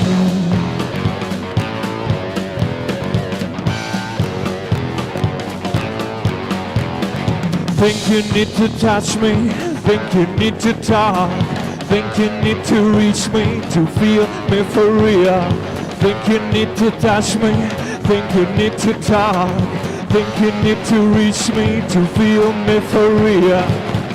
I don't need your time, 'cause I got you on my mind.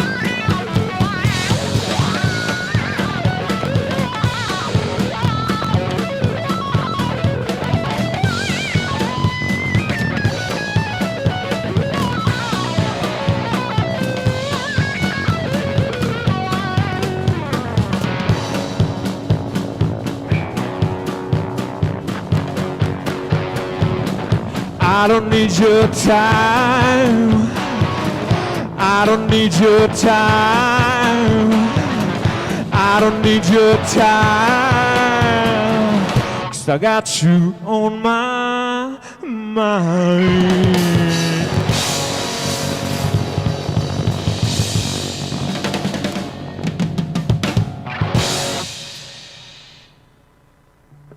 A je niks zo?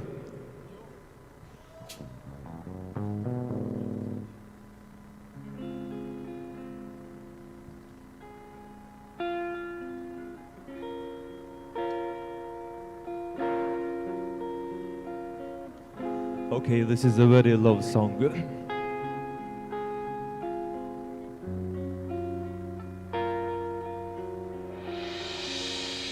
You don't know the song's for you.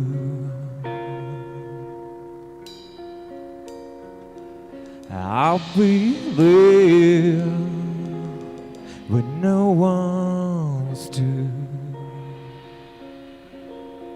And when you're alone and the moon is gone, ocean to swim, to touch that skin, poem to read, back down the street, to watch those eyes like the morning sky. I need you to get this through. Without you, can't get this through.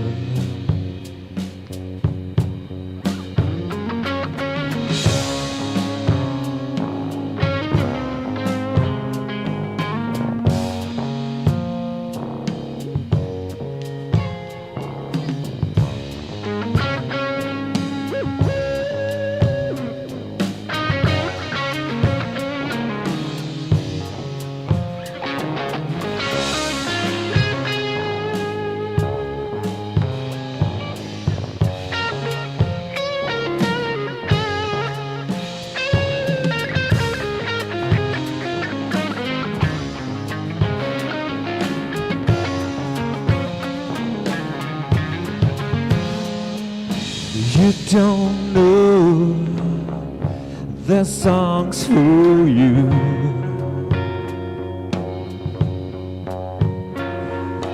I'll be there when no one's to watch those eyes like the morning sky. I need you to get this through.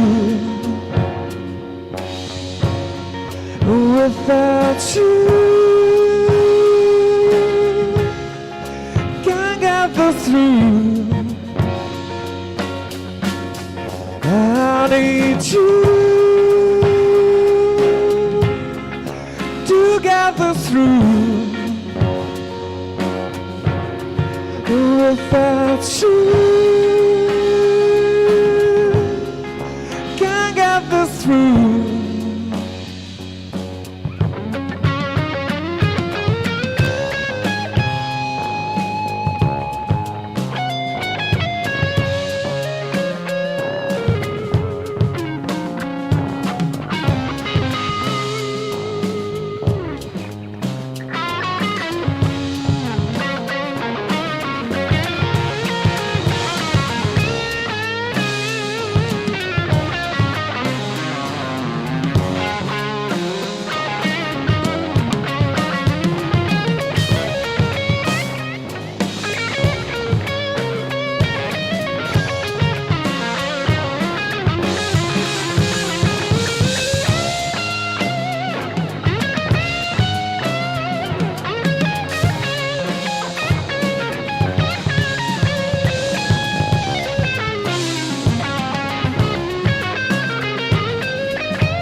Thank you.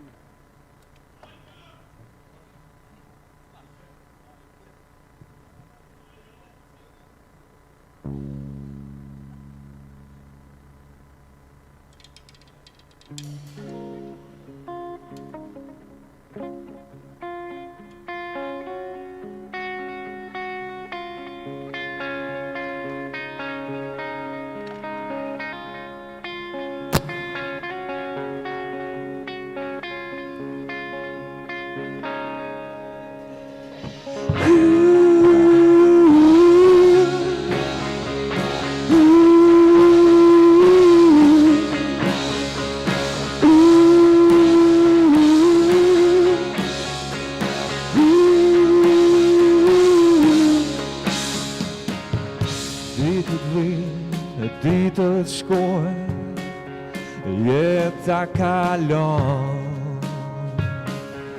Ëndra kthehen në kujtime, typ dhe ki këndojnë. Her të krejhun, her pa krejhun, jetën e lundrojnë. Nga një her valët shmandën, nga një her kalojnë. Nga një her besim, nga një her besim. Her me ty, her me vetë vetën, ka dit që luftoj.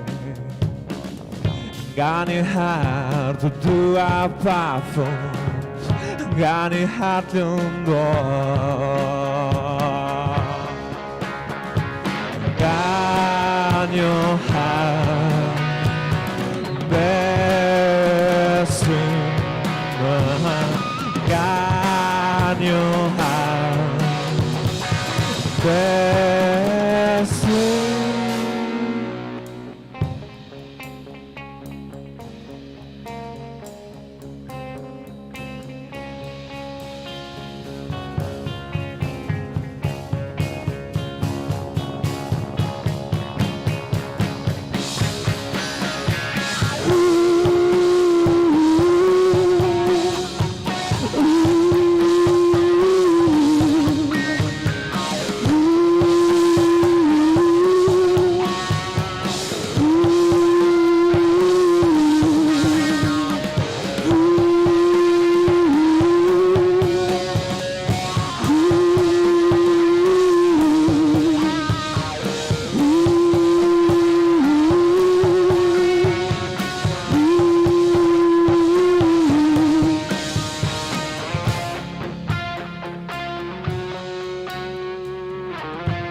Kjo këngë quaj nga një herë.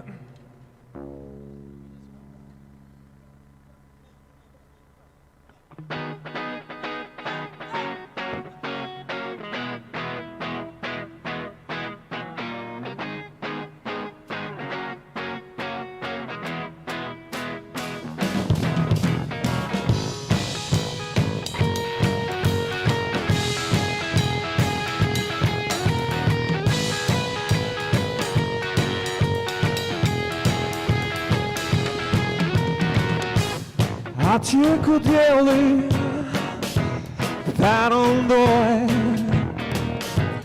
një shpesë zamës më dërgoj. Atje ku djeli përëndoj, këngën tonë e ndëroj.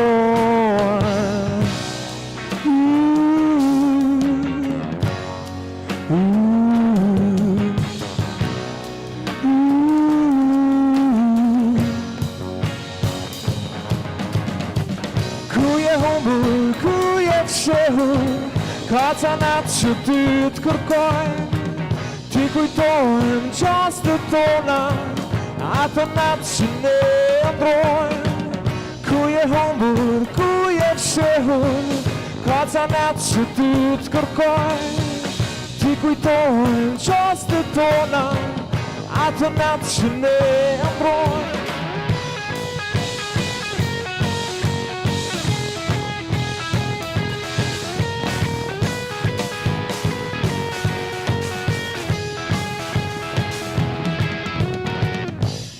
Qërsa ka jetë, drita do vije, qërsa lëvizim, do t'ka dhe hije. Qërsa ka jetë, drita do vije, Ger så luvizim Dot kan the here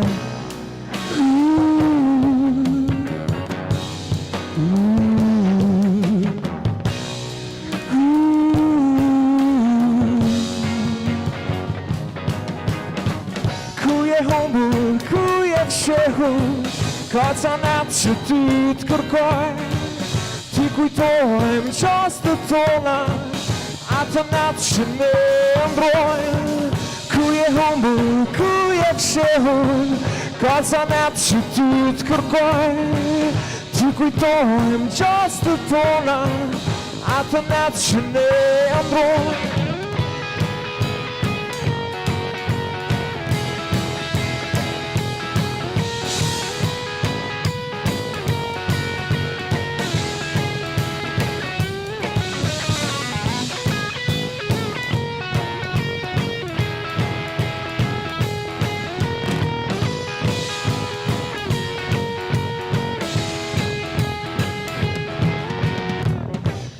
Humbur, ku je fshehur Kaca natë që ty të kërkoj Ti kujtojnë qastë tona Ato natë që ne ndroj Ku je humbur, ku je fshehur Kaca natë që ty të kërkoj Ti kujtojnë qastë tona Ato natë që ne ndroj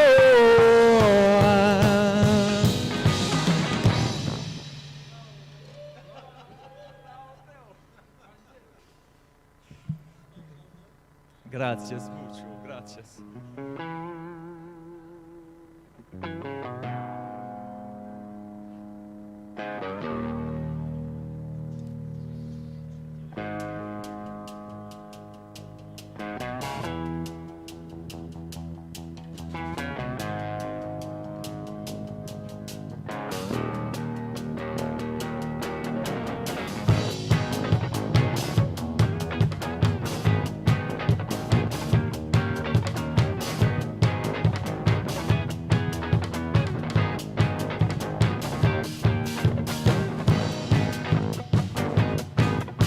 Love is a beautiful mistake. You look and your eyes. You're my beautiful mistake. You look and your eyes. What is love? I have to know. What is love? You have to show it. What is love? I have to know. What is love? You have to show it. What is love? I have to know. What is love? You have to show it. What is love? I have to know. What is love? You have to show it.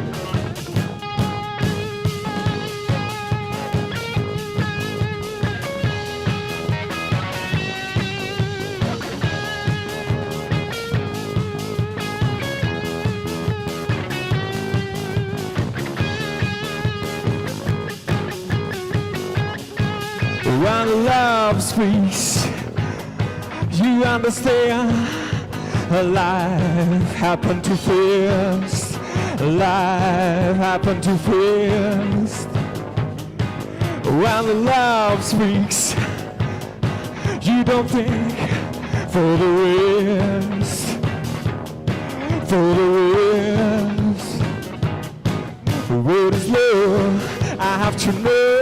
What is love? You have to show it. What is love? I have to know. What is love? You have to show it. What is love? I have to know. What is love? You have to show it. What is love? I have to know. What is love? You have to show it.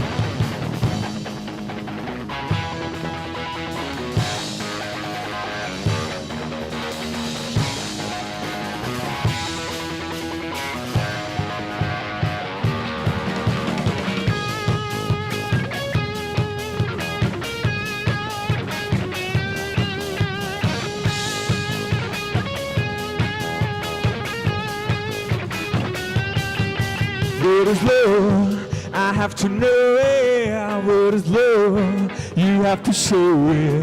What is love? I have to know it. What is love? You have to show it. What is love? I have to know it. What is love? You have to show it. What is love? I have to know it. What is love? You have to show it.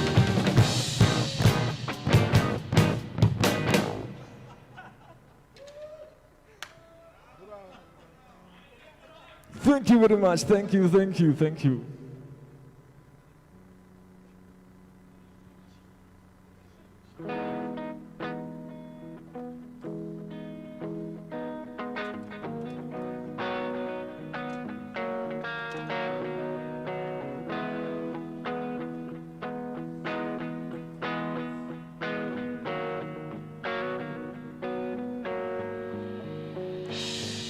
Pașdu che pritur nu cam ce ții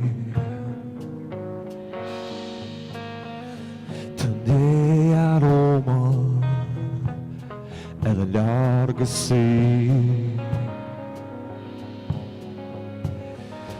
Mas mandas as voai curtista campran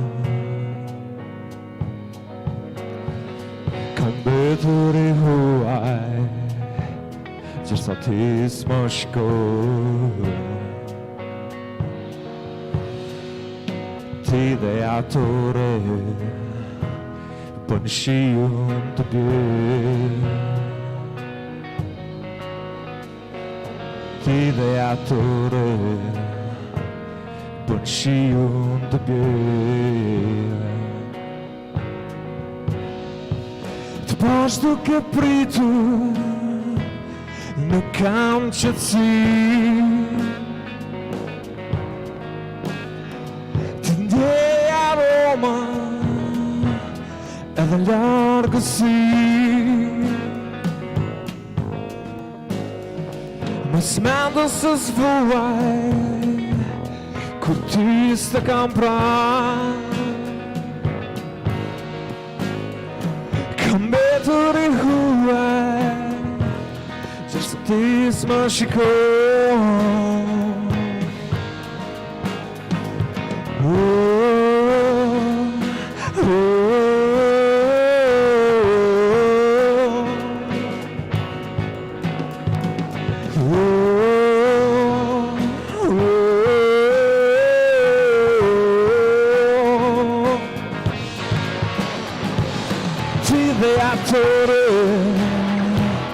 Panshiun te bie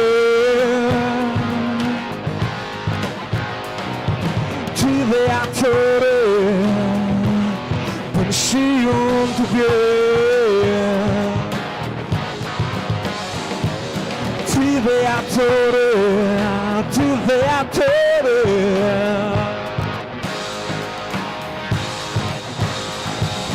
Ti de atore Ti de atore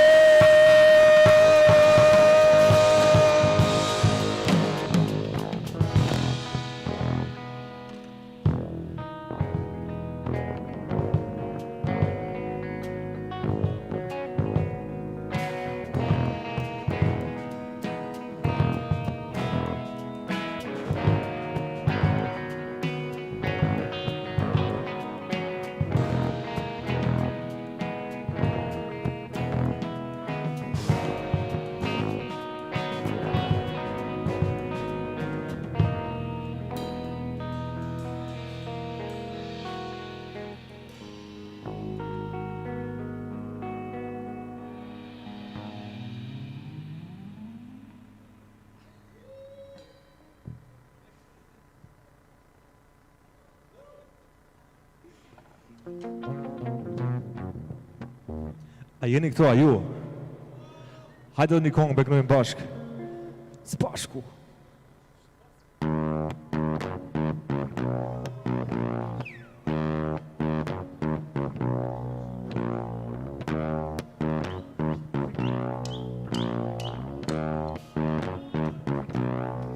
I'm gonna find a move. A sovereign nation army couldn't hold me back. They're gonna rip it off, taking their time right behind my back. And I'm talking to myself at night because I can't forget. Back and to from my mind behind the cigarette. And a message coming from my eyes, that's leave it alone.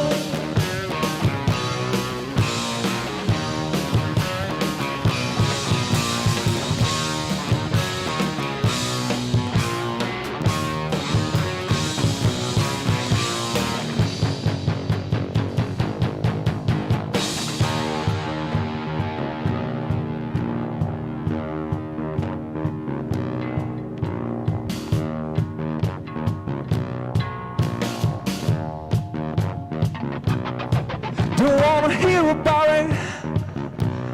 Every single one got a story to tell. Everyone knows about it. From the Queen of England to the House of Hell. And if I did it back my way, I'm gonna serve it to you. That's what I want to hear, but that's what I do. And the feeling coming from my bones, I follow her.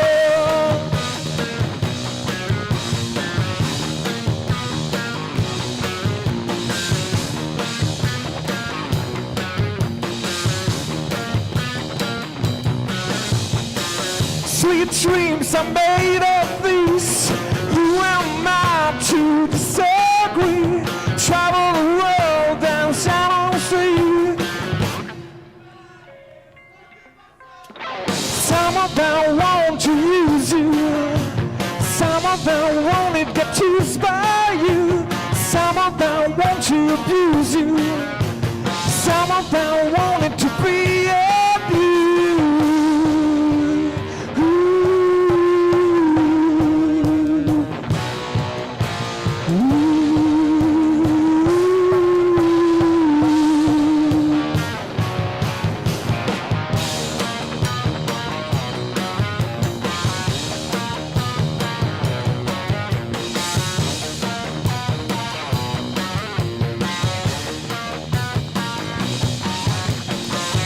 Sweet dreams are made of these.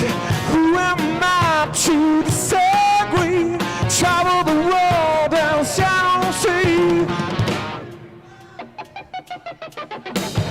Some of them want to use you. Some of them want to get used by you. Some of them want to abuse you. Some of them want it to be abused.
Let's play together another very known song.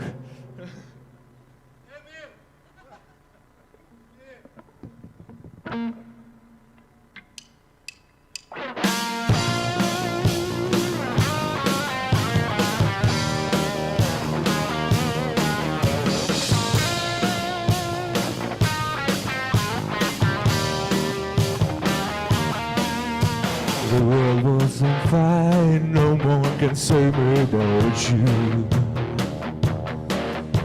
It's strange what desire make foolish people do. I never dream and I need somebody like you. I never dream and I need somebody like you. No. Fall in love. No, wanna fall in love with you.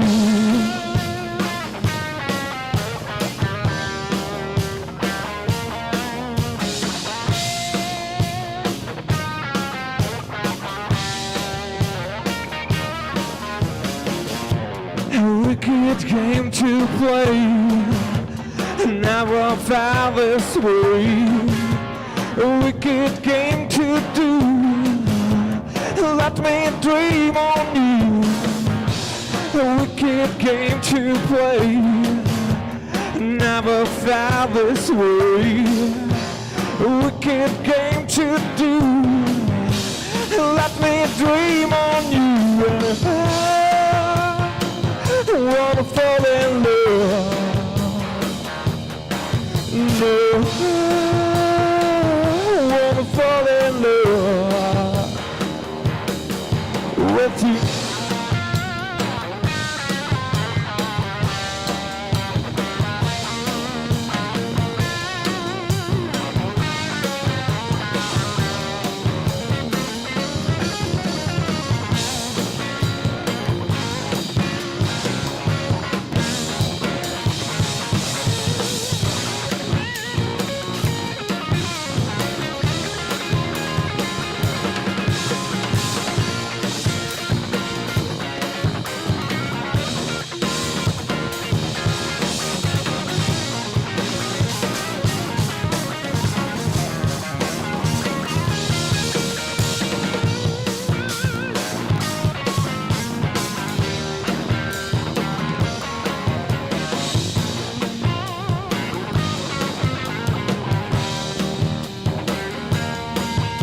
The world was on fire, no one can save me but you. It's strange what desire make foolish people do.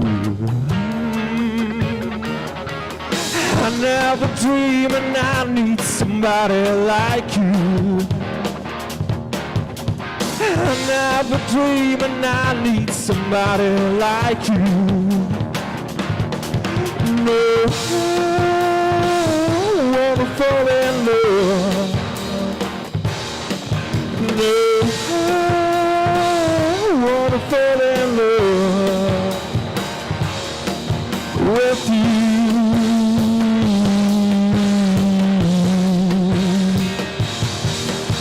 With you.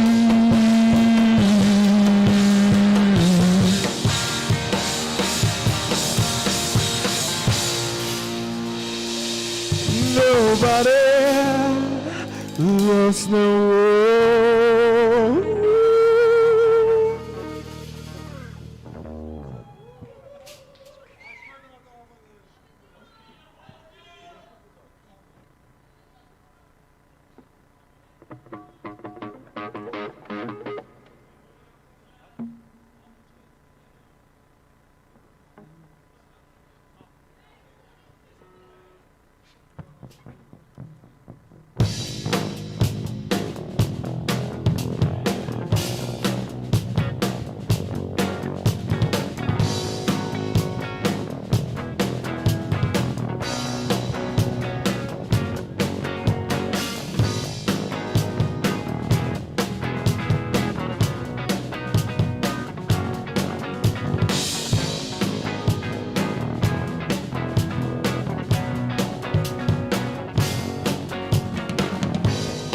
but I lost you once again. All that drink had brought some trouble to our name. Late at night I feel no shame. All my old stories take me back again. Now the lights out, I discover she's sleeping with another. Oh, tell me it's not over.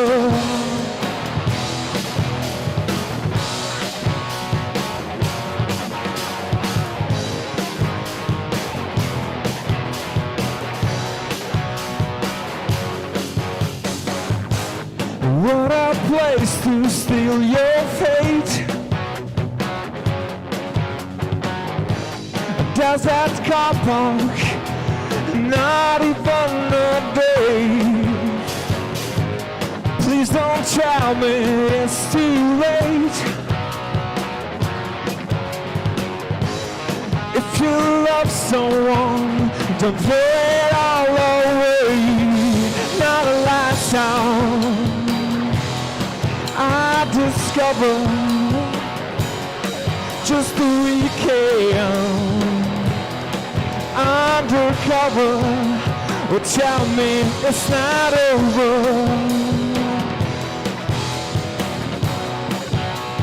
Tell me it's not over.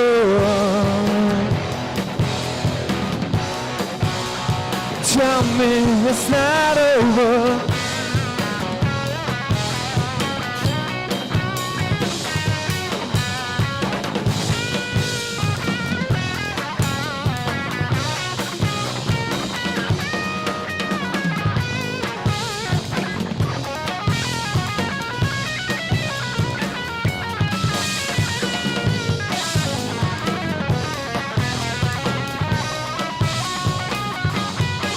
Now the lights out, I discover she's sleeping with another. Tell me it's not over.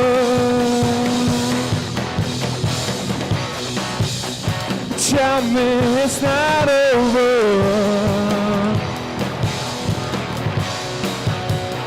Tell me it's not over.